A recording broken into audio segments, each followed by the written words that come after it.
Oui, David Zoubga, bonsoir à vous. Alors, comme bilan, on peut dresser simplement que 4 matchs, 4 défaites pour les étalons basket. L'apprentissage est dur ici à Abidjan. D'aucuns disent que quelque part, c'est la première participation. L'afro-basket, c'est le top des tops.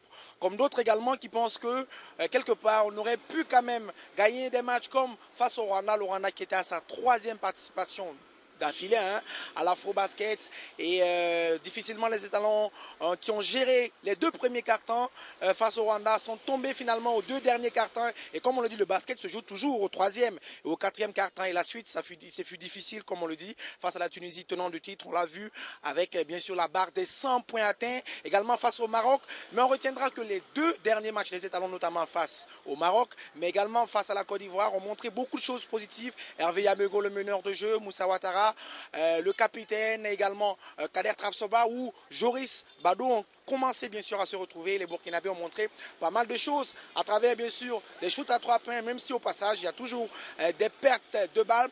Côté ivoirien bien sûr, la Côte d'Ivoire qui jouait face au Burkina, c'était bien sûr un match dans le match, vous le voyez dans ces images, il y avait du public côté burkinabé, il y avait également du public côté ivoirien, c'était quand même un derby pour un match de 8e de finale. Si les étalons gagnaient, bien sûr qu'ils pouvaient passer et empêcher les Ivoiriens d'avancer, mais là encore 100 à 60 ce fut le score au passage. Après bien sûr cette ambiance, il y a eu également les après-matchs et côté après-match, Frégis Zerbo, lui il est burkinabé et il joue avec la sélection ivoirienne, il pense quand même qu'il y a du potentiel quelque part.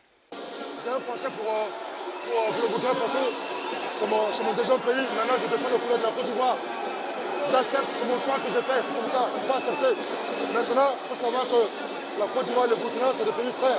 Quand je joue que pour le Burkina, pour la Côte d'Ivoire, moi c'est la même chose.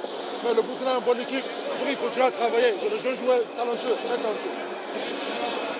Voilà, Frégis Zerbo, tout comme la mise en an, c'est quelques Burkinabés qui évoluent dans cette sélection ivoirienne. Moussa Ouattara, le capitaine, il disait toujours que le Burkina est là pour apprendre et apprendre. Mais cette fois-ci, en tout cas, face à la Côte d'Ivoire, l'objectif était clair, gagner. On s'est donné à fond, on était venu ici pour apprendre ce match-ci. On s'est dit, aujourd'hui, ça passe ou ça casse. L'apprentissage, on a fait 3 matchs. L'apprentissage, ça s'arrête là. Aujourd'hui, on était venu pour gagner. Mais bon, l'adversaire aussi, ils étaient prêts, quoi. Mais nous, on avait les couteaux entre les dents. On est venu pour gagner.